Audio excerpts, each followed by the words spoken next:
Previously on the Tarantula Spotlight, I handle one of my favorite species in my collection, the Brachypelma albopilosum. Link in the description for that video below.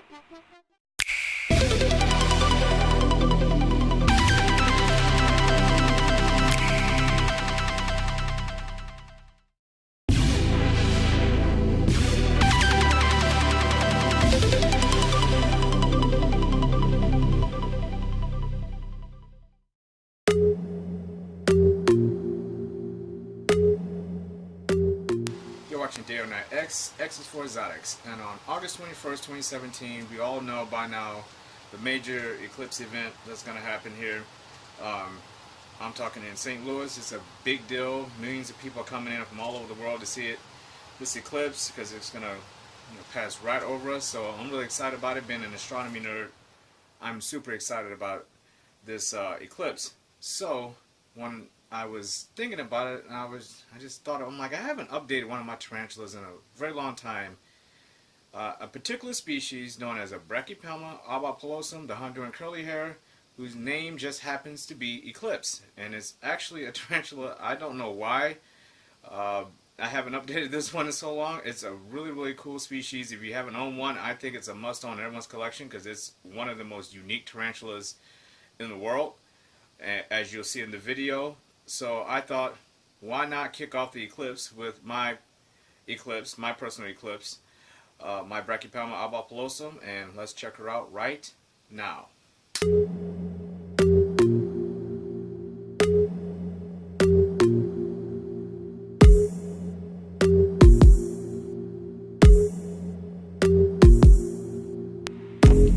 Been a while since I updated this beautiful, unique looking tarantula. This is Eclipse, Brachypelma albopilosum, the Honduran Curly Hair. As you can see, she obviously likes to web up, and as I said earlier in the vid, she is not a tarantula I can update often just to update her. She doesn't do a whole lot. She doesn't move around a whole lot. She's very slow growing. One of the great things I love about my favorite genus, the Brachypelma genus, is that you can get a tarantula this size, at least in this species, for as little as $5 at a reptile show. They are extremely affordable. People give them away as freebies when you get 2 or more tarantulas from almost all of the major pet dealers here in the United States. You can get a freebie of this one, no problem. Sometimes a couple. I got this one from a local pet store, exotic pet store here in St. Louis a few years back, and been raising this one as I believe I got her at around a 3/4 inch sling. I don't think she was quite an inch. One of the things that is really one of the reasons why I do not like to open up this enclosure is that those hairs give me trouble. It's one of the tarantulas, not all of them, most of my tarantulas, their uricatans hairs do not give me trouble, but this one I can tell instantly as soon as I open up the enclosure. It literally starts, my hands start getting itchy, and to change out the substrate and everything, I always have to put on gloves with this tarantula because the hairs just give me fits. I go upstairs, I scrub my hands down and my arms. I change my shirt afterwards because I can feel the hairs all over, and she is a hair kicker.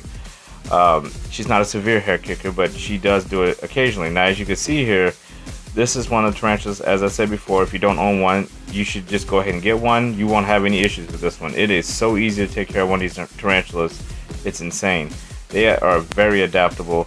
They are pet rocks. I know this tarantula will sit in the same spot literally for weeks and weeks and weeks and not move at all. Her rump is huge because they do like to eat. But what's so funny about it is that I really haven't fed her any more than any of my tarantulas. In fact, I have not fed this tarantula in months. Her rump is huge. She does not need another meal, and occasionally I will toss one in there. She won't take it. She's due for a molt. I mean, she is really due for a molt, and I've been holding out trying to show her to anyone because I wanted her to molt. You can see, look at the size of that booty. I mean, look at that thing's huge, and it could be even more big if she actually took down some food, but she hasn't taken down any food in a while, so I'm just gonna wait until she molts. I mean, she is obviously well fed, so she didn't need so much a rehouse as much as she needed to just kind of get a little some fresh substrate in her enclosure.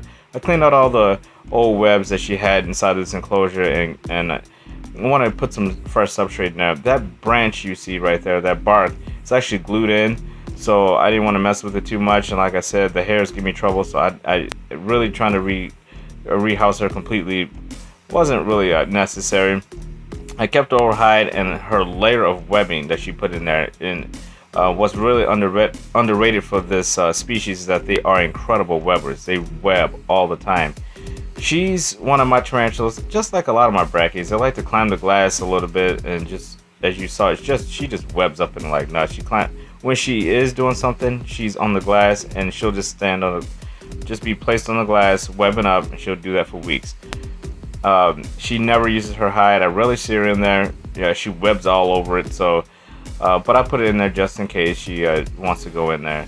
She likes it a little damp. I keep half the enclosure damp, the other half dry, and she typically stays more on the wetter side of it. And outside of that, that's about the only thing maintenance-wise I have to really do with her. Like I said, when she eats, she fattens up so well that there's no point in keep trying to feed her. I don't want her obese at all. So.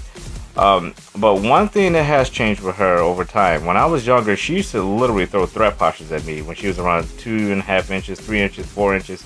And right now she's around, I would say 4 inches long, maybe a little bit over.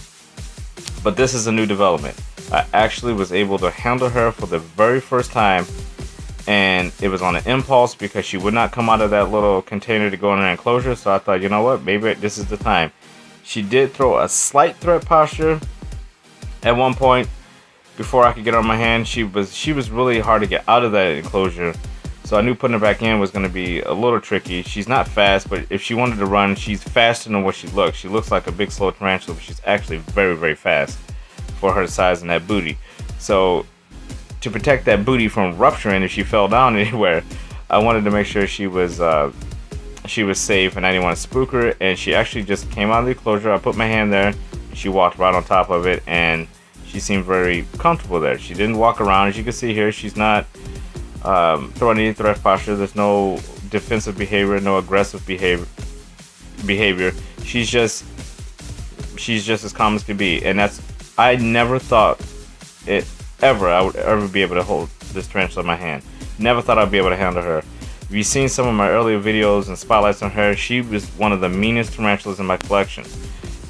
Always throwing threat postures. So that was amazing. I remember telling people I would never ever handle this girl. I won't even attempt it. And I just looking at this footage again as I do this commentary, it was really amazing. It was a great feeling. I was actually a little nervous because I remember how she was in the past, but she did extremely well. I won't try that all the time, obviously. I don't really like handling my teeth to begin with, but that was an awesome experience for me, and I was glad to be able to capture that on camera. I mean, all you guys got to see me handle her for the very first time on camera, so it was just an amazing experience. It made me bond with her a little bit more. I have a new appreciation for her, and just shows you how great these animals are. They do change over time. They do get used to you, and couldn't be happier to be able to handle her for the very first time.